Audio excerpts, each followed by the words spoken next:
আপনি একজন কলকাতা হাইকোর্টের বিশিষ্ট আইনজীবী। সেখান থেকে আপনার কাছে আমাদের এটাই জানার ছিল যে এই যে ফাঁসি, এটা নিয়ে তো অনেকেই অনেক রকম ভাবে সরব হচ্ছেন এবং সেখানে অনেকেই বলছেন যে ফাঁসির এই শাস্তিটা থাকা উচিত না, বা অনেকেই এটাকে আবার সমর্থনও করছেন। তা আপনার সেক্ষেত্রে কি ব্যক্তিগত মতামত? ব্যক্তিগত মতামতের আগে আমি আপনাদের পুরো প্রেক্ষাপটটা বোঝানোর চেষ্টা করছি। প্রথমেই জানতে হবে আমাদের ভারতীয় আইন কি ভেবে চলেন। আমাদের ভারতীয় আইন কিন্তু শাস্তিতে বিশ্বাসী নই, আমরা রিফর্মেশন মানে একজন মানুষের সংশোধনে বিশ্বাসী। ফাঁসির যে প্রভিশনটা আছে সেটা ছিল এবং সেটা আমার যতদূর ধারণা আমি বিশ্বাস করি এবং সেটা আগামী দিনেও থাকবে। এই আগামী দিনে এই যে ফাঁসিটা থাকবে সেটা কখন থাকবে, যখন ফাঁসি দেওয়া ছাড়া সেই মানুষটার আর কোনো যখন তারা সংশোধনের কোনো চান্স নেই, ল যখন সব রকমভাবে জেনে যাবে যে সংশোধনের চান্স নেই, তখনই কিন্তু ফাঁসির আদেশটা দেওয়া হয়।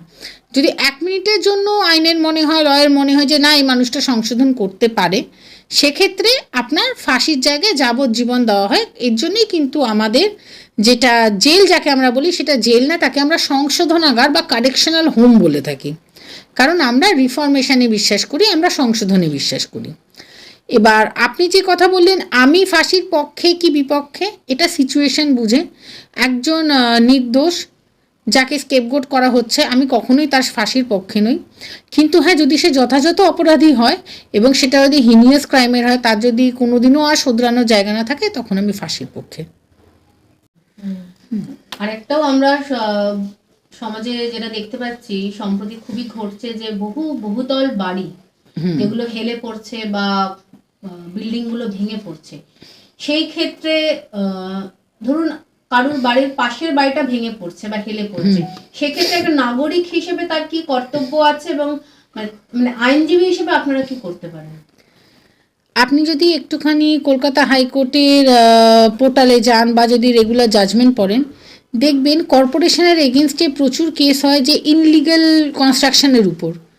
এবং ধরে নিন ঠিকঠাক সমস্ত কিছু জমা দিলে 90টার মধ্যে 100টার মধ্যে প্রায় 95টাতেই কিন্তু কোর্ট অর্ডার দিয়ে দেয় ভেঙে দেওয়ার জন্য। প্রথমত কিছু গাইডলাইন্স আছে, এটা আমি নাগরিকদের জন্য বলছি, যে একটা বাড়ি তৈরি করতে গেলে আমাকে কি করতে হবে আর কি করতে হবে না, কতটা ছাড়তে হবে কতটা ছাড়তে হবে না।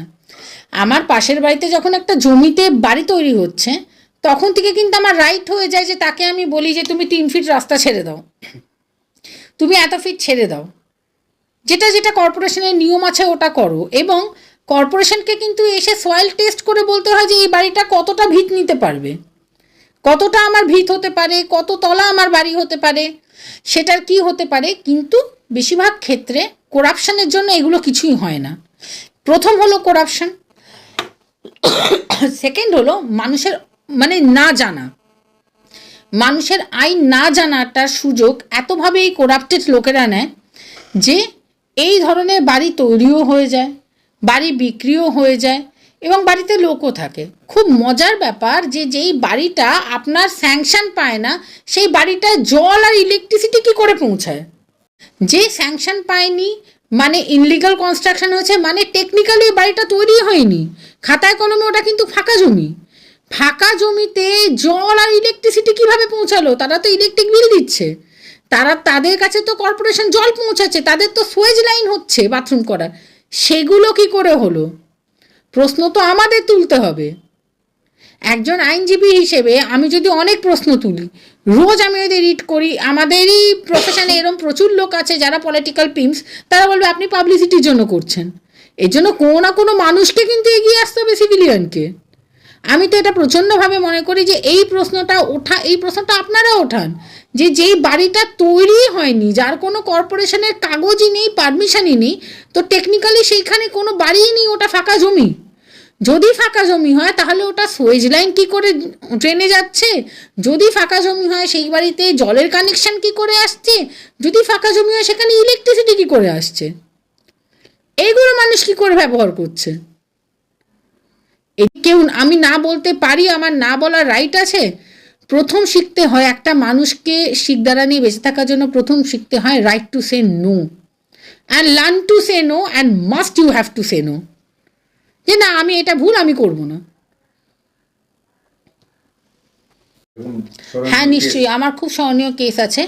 এই যে বললাম এত কিছু হচ্ছে, রোজই দেখছি। টুইটারে একদিন হঠাৎ দেখলাম, দুটি কেস আছে। টুইটারে একদিন হঠাৎ দেখলাম যে আপনার অরুন্ধতী রায় বলে একজন রাইটার আছেন, তিনি বলছেন ইন্ডিয়াকে হিন্দু ফ্যাসিস্ট এন্টারপ্রাইজ, এবং এই কথাটাকে আবার শেয়ার করে টুইট করছে আপনার প্রকাশ রাজ বলে একজন অ্যাক্টর, সাউথ ইন্ডিয়ান অ্যাক্টর। আমি সঙ্গে সঙ্গে চিঠি দিই তাদের এগেনস্টে এফআইআর হওয়ার জন্য, এবং আমি কলকাতা হাইকোর্টে একটা পিআইএল করি, advocate Mita Banerjee Roy versus union of India করলে আপনি এইটার ডিটেলটা পেয়ে যাবেন। সেখানে কলকাতা হাইকোর্ট অরুন্ধতী রায়কে, আমি খুঁজে পাচ্ছিলাম না, সমন করতে বলে, এবং আমার কথাটাকে সাপোর্ট করে আমার ফেভারেই অর্ডার আসে যে সমন করুন, সমন করে ওনাকে ডাকুন, কারণ উনি প্রথম সমনটা শোনেননি। কিন্তু সৌভাগ্যবশত গভর্নমেন্ট অফ ইন্ডিয়াকে আমি যে চিঠিটা লিখেছিলাম মিনিস্ট্রি অফ ডিফেন্সকে, তারা কিন্তু অরুন্ধতী রায়ের উপরে একদম লুকআউট নোটিশ জারি করে দিয়েছে, ইন্ডিয়াতে আসলে উনি অ্যারেস্ট হবেন। এটা বলার কথা, যখন কেউ আপনার দেশের ইন্টিগ্রিটি নিয়ে বলছে, যখন কেউ আপনার দেশকে ফ্যাসিস্ট বলছে, তাকে এটা বলা উচিত যে আমরা এরম একটি দেশ। আমি হিন্দু ফ্যাসিস্ট এন্টারপ্রাইজ নই, হিন্দুরা ফ্যাসিস্ট হয় না, কারণ আমরা বলি সর্বে ভবন্তু সুখিনঃ, সর্বে সন্তো নিরাময়ঃ, সর্বে ভদ্রাণি পশ্যন্ত মা কুসিদ্ধ প্রভাবঃ। মানে আমরা পৃথিবীর একমাত্র জাতি যারা বলি আমি যা কিছু শুনছি, যা কিছু দেখছি, যত দূর অবধি আমার আওয়াজ যাচ্ছে, আর যারা যারা শুনছে তাদের সবার সঙ্গে শুধু ভালো হোক। তো ফ্যাসিস্টের এটা ক্যারেক্টারিস্টিক্স নয়, we are not a fascist.